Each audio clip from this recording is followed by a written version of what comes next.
Það hafa allar bókanir verið búið að gera grein fyrir bókunum undir öllum dagskrárliðum. Þá liggur ekki fleira bókanir. Gjörið svo vel. Endilega senda allar bókanir og það eru bókanir undir hvaða dagskrárliðum. Það aðeins búið að rugla.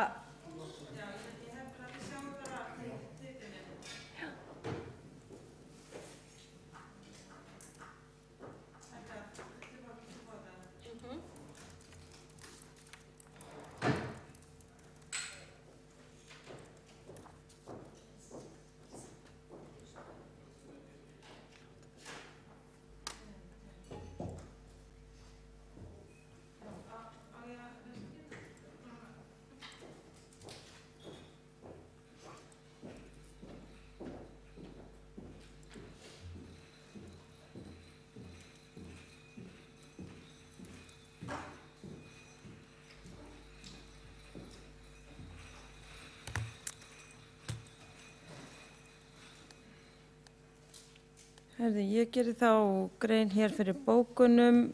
Fyrst bara bókum vegna umræðum plastpokalausra Reykjavíkur. Borgarfulltrúar Sjálfstæðisflokksins óskuðu eftir umræðum plastpokalausa Reykjavík. Umræðan varð reyndar víðfeðmari enda ljóstanotkun plasts meiri en ef eingöngu horft til plastpoka. Ljóst að umræðunni lokinni að meirihlutin getur ekki gert skýra grein fyrir því hvað aðgerðir eigi að fara í til að sporna gegn notkun plasts. Mjög vísað til þess hversu mikið hefur verið gert í sambandi við meðhöndlun úrgangs sem vel. Áfram stendur þó að fátt svör þegar kemur að til hvaða aðgerða hafi verið eða verði gripið á næstunni til að færa Reykjavíkurborg enn nær takmarkinu að verða plastpokalaus eða auka vitundum lágmörkun notkunar einnota umbúða. Næsta bókun takmörkun á innkaupum.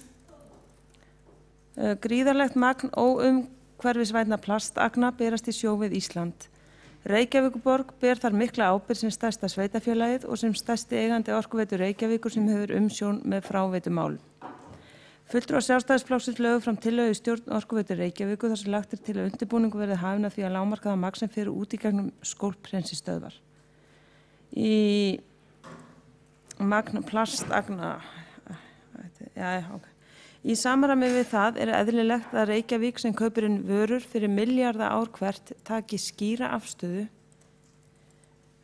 til þess að takmarka kaup á þeim vörum sem innihalda plastagnir. Svo kemur bókum vegna umræðum húsnæðismál ungs fólks með fötlun. Hlutfall ungs fólks með fötlun sem býr hjá foreldrum hefur hækkað síðustu ár og biðlistar eftir húsnæði nær tvöfaldast.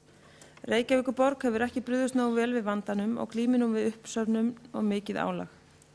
Sjálfstæðismenn í Reykjavík hafa ítrekað lagt fram tillögur aukna og örugga stuðningsþjónustu við fólk með fötlun í velferðarráði en þeim tillögum hefur verið vísað inn í fjárhagsáætlunargerð með takmörkuðum árangri síðustu 2 ár. Engu að síður virðist ekki pólitískur ágreiningur innan borgarstjórnar málið. Nú sem aldrei fyrr nauðsynlegt að borgaryfirvöld taki á sig rögg og viðurkenni skýlausa rétt fatlaðra til stuðningsþjónustu við athafnir daglegs lífs. Slíkt kallar á talsverða viðhorfsbreytingar til þjónustunnar eins og þær að ekki verði lengur sjálfsagt að vísa fólki í þörf fyrir þessa þjónustu á biðlista. Þá borgarfulltrúi Áslaug María Friðriksdóttir gert grein fyrir bókunum. Ekki hafa verið gerðar tilkynntar fleiri bókanir. Jú, gjörið svo vel. Borgarfulltrúi Kjartan Magnússon gerir grein fyrir bókun Sjálfstæðisflokksins, fulltrúa Sjálfstæðisflokksins undir sennilega. Gjör svo vel. Já, forseti góðir borgarfulltrúar. Les hér upp bókun Sjálfstæðisflokksins vegna liðarins nóturnar á netið. Tillaga Sjálfstæðisflokksins sem borgarstjórn samþykkti einróma 2. október 2012 að upplýsingar að allar kostnaðargreiðslur borgarinnar verði gerðar almenningi tiltækar með almennum hætti á netinu hefur ekki enn komist til framkvæmdar. Á þeim 4 árum sem liðin eru frá samþykkt tillögunnar hafa borgarfulltrúar Sjálfstæðisflokksins margoft óskað eftir því að tillagan komist til framkvæmdar en allt komið fyrir ekki. Ljóst að pólitískan vilja skortir á meirihluta Samfylkingar, Bjartrar framtíðar, Pírata og Vinstri grænna við að framfylgja málinu og vekur það upp spurningar hvort það sé eitthvað í rekstri borgarinnar sem þolir ekki dagsins ljós. Það var borgarfulltrúi Kjartan Magnússon lokið við það að gera grein fyrir bókun fulltrúa Sjálfstæðisflokksins undir 9. dagskrárlið. Þá liggur ekki fleira fyrir þessum fundi og segi honum slitið 20:39. Ég segi takk fyrir og góða ferð og takk fyrir að kjósa Reykjavík.